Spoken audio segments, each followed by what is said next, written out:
A flight ends in a deadly fireball. Why would a 737 land gear up? Let's find out what we do know in this episode of Taking Off. Hi, I'm Dan Milliken, and it's been a hard week in aviation around the globe, and yesterday, December 28th in particular. We're going to talk about the horrible crash in South Korea, but let's quickly talk about the other two airline incidents that occurred yesterday. Air Canada Flight 2259, a de Havilland -8-400, experienced a landing gear malfunction at Halifax International Airport. The aircraft skidded down the runway with one wing scraping the ground, but fortunately all passengers and crew were safely evacuated. Heroic efforts by the pilots. Then in Oslo, a KLM 737-800, the same plane type as the South Korea crash we're about to get to, experienced a hydraulic failure on takeoff and was able to return to the airport but veered off the runway on landing. Here's the audio from VAS Aviation. Again, everyone was safely evacuated. Yeah, we heard a bang when you rolled on the runway now. Is everything okay at you? Do you have some indications of anything? This is number 5 kilo, we've got a hydraulic issue. Request contact in the vicinity airport. And then we have Muan, South Korea, yesterday, December 28th, 2024. This one, sadly, did not end well. We're going to talk about the facts we do have in the crash as of this recording and take a look at some clues from videos that captured the event. JeJu Airlines Flight 2216 attempted a gear-up landing at the Muan International Airport in South Korea. Unfortunately, the Boeing 737-800, which had departed Bangkok 4.5 hours earlier, crashed into a wall at the south end of the airport after overrunning the runway. The 737 has been reported to have 175 passengers and 6 crew on board. There have only been 2 survivors so far. The rest are feared dead.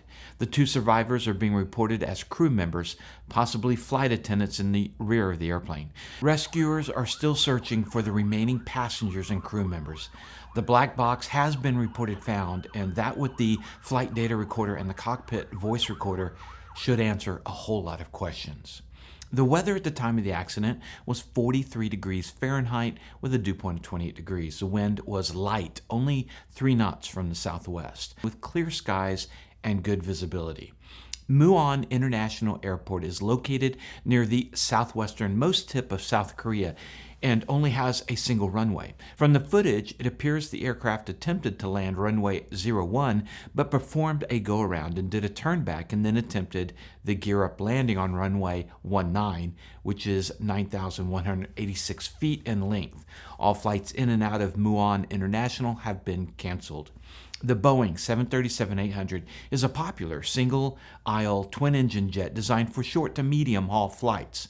It can carry around 160 to 189 passengers, depends on the seating configuration, and is known for its reliability, efficiency, and versatility in commercial aviation. I get asked by non-pilot friends and families how things like this can happen. For those non-airline pilots out there, let's talk a little bit about flight control systems, and you'll see in a moment why this might be relevant. Small airplanes like my Cessna are controlled by cables and pulleys. I turn the yoke and a steel cable runs all the way from the yoke through the plane to the control surface and pulls it or manipulates it. Pulleys are used to change the direction of force applied and to gain mechanical advantage. This means that control surfaces like ailerons, elevators, and rudders can be moved with less force than would be required without pulleys. By routing cables over pulleys, the effort needed to move these surfaces is significantly reduced, enhancing the pilot's control over the aircraft. Once the airplanes start getting bigger and moving much faster, the force required to move the control surfaces become greater, and planes might use hydraulics to assist with the manipulation.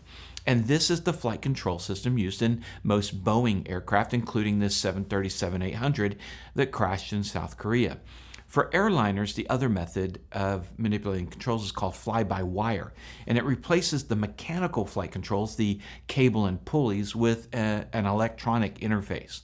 more common in Airbus aircraft. Because of lessons learned in blood, today's aircraft are generally much safer than they were in decades past. For instance, when the United Flight 232 crashed in 1989, there had been a catastrophic failure of engine number 2, that's the one on the tail, and it severed the main hydraulic line and both backup hydraulic lines, draining all the hydraulic fluid. And without the hydraulic assist of the cables and pulleys, the force needed to manipulate the flight controls was beyond the capabilities of the heroic flight deck crew. Airplanes today take into account these lessons, and hydraulic lines were redesigned. This is just one example of how systems are changed based on the tragedies to make the skies safer. Let's tie that into what we know about JeJu Flight 2216. According to the New York Times Seoul Bureau, the aircraft experienced a bird strike, causing some type of malfunction that prevented the landing gear from extending. Okay, yeah, reported bird strike again. It seems officials in the media have a knee-jerk response to go to that lately. And if this turns out to be true, and I don't understand mechanically how a bird strike would disable the operation of landing gear. On the 737, all 3 landing gears run independently. You can't have one bird strike and knock out all the landing gear. It just doesn't make sense. But maybe they have information that we don't have. Now, another report says that the tower issued a warning of potential bird strikes. The aircraft was scheduled to land at 8:30 a.m. local time, but aborted its first landing attempt. Some reports saying because of the tower's warning of birds. The aircraft also declared an emergency at this time. The aircraft encircled and came back the opposite direction for another landing attempt. We don't know yet what kind of malfunction occurred that would have prevented the extension of the landing gear. One video shows the 737 flying over the camera, and you can see the right or number 2 engine experience some sort of event. A puff of smoke and fire can be seen coming out of the right engine. No landing gear had been deployed, but the flaps were visible. And I talked to 737-800 retired pilot Nick Kuklinski. Nick?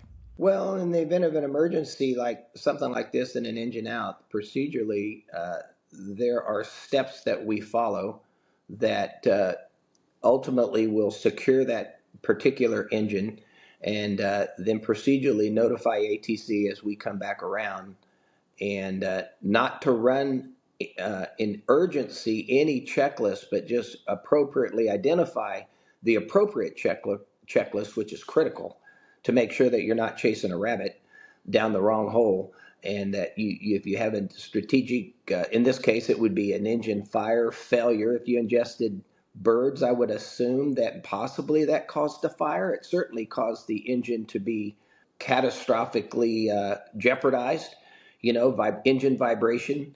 And so therefore prompting an engine shutdown. And then once you get the engine shut down, then you just simply come back around and shoot an emergency, a single engine approach to landing. The ADS-B data, which can only be found using the aircraft registration number, showed the last reported location of the aircraft on its initial approach into Muan, shooting the approach for runway 01. The last reported altitude indicated 1,800 feet with a ground speed of 167 miles per hour. No indication of the go-round and reported second attempt can be seen on the ADS-B data. The video of the accident shows the aircraft landing runway 19, the opposite direction of the initial approach. It's unclear whether they did an approach to runway 1 and circled to land 19, or if they were landing 01 and performed a go-around. Regardless, winds were almost calm.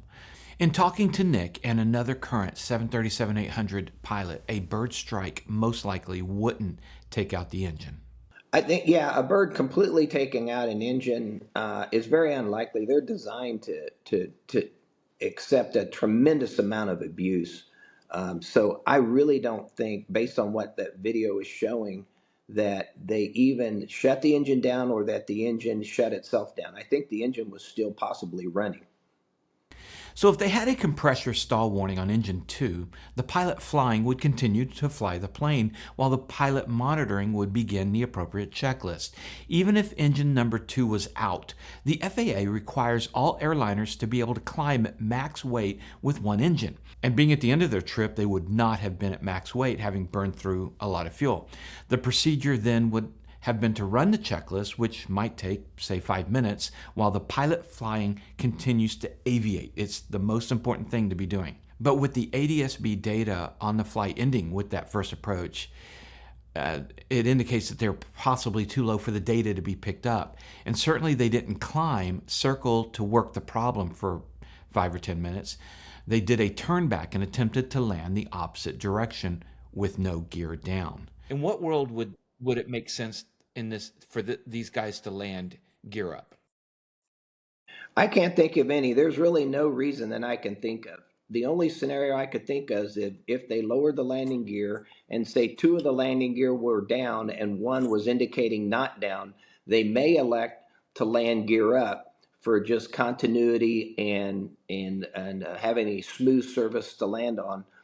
Gear up is the only scenario I could think of at this point that they may have considered. JeJu Air is a South Korean low-cost airline established in 2005 with its primary hub at JeJu International Airport and a secondary hub at Gimpo International Airport in Seoul. JeJu is an island south of the Korean peninsula, a self-governing province of South Korea, and is a popular tourist destination. JeJu Airlines is the country's first and largest low-cost carrier, operating a fleet of Boeing 737-800 aircraft. This is not the first accident JeJu Air has experienced. In 2007, JeJu Flight 502, a de Havilland -8-400, like the one that just crashed yesterday, had a dramatic incident at Gimhae International Airport when it overshot the runway. Thankfully, all 74 passengers and 5 crew members emerged safely, with only 6 passengers sustaining minor injuries. All that's eerily similar to the Canadian incident yesterday. This Muan accident is reported to be the 12th fatal accident of the Boeing 737-800. There are over 7,000 737-800s in service. The acting president of South Korea, Choi Sang-mok, who just took office on Friday, has ordered emergency responders to deploy all available resources to assist in the recovery efforts. Choi Sang-mok is South Korea's second acting president in just 2 weeks after Han Duch-soo was impeached. The political situation in South Korea has been uncertain these last couple of weeks since the short-lived martial law declaration back on December 3rd. This accident will only add to the chaos South Korea is experiencing right now. Investigating will be the South Korean Aviation and Railway Accident Investigation Board, the ARAIB, and I have no doubt that a team from the U.S., including Boeing, the FAA, and NTSB, will be assisting as well. The investigation will be looking at potential mechanical issues, why the landing gear wasn't deployed. Were the pilots unable to lower the gear, which is extremely unlikely, or was it a pilot choice to land with no gear? Was only one engine operating, or were both engines down? What about the pilot training and airport layout? Specifically, why a solid wall was constructed at the end of a runway? Boeing is also taking a hit. This accident comes right on the heels of a whistleblower report showing the Defense Contracting Department charging extravagant markups up to 8,000% on some items. These are really hurting families right now in South Korea, and it's going to be a really tough new year for those left behind, and I pray for them. For me, my takeaway on this horrible crash is really about training. In emergencies, we don't rise to the occasion, we sink to our level of training. It's a reminder to me to keep practicing, to run emergency drills constantly, to have them so ingrained that I can perform them without even thinking. Because when things go south, thinking becomes hard. And whether you're a pilot or not, training in whatever endeavor you're in is critical, and we need to drill important or emergency procedures constantly. And that's my takeaway. Thanks for watching. Here's a video on the final report of the woman sucked into a jet engine at Montgomery Airport in Alabama. Please visit our sponsors and the links in the description. They make this possible, like 67 Designs. They make incredible high-quality mounts for phones, tablets, cameras, whether car, boat, plane, motorcycle. I love these mounts and I use them all the time. Check out 67d.com. That's it for today. Stay safe out there and remember, superior judgment trumps superior skills. Take care.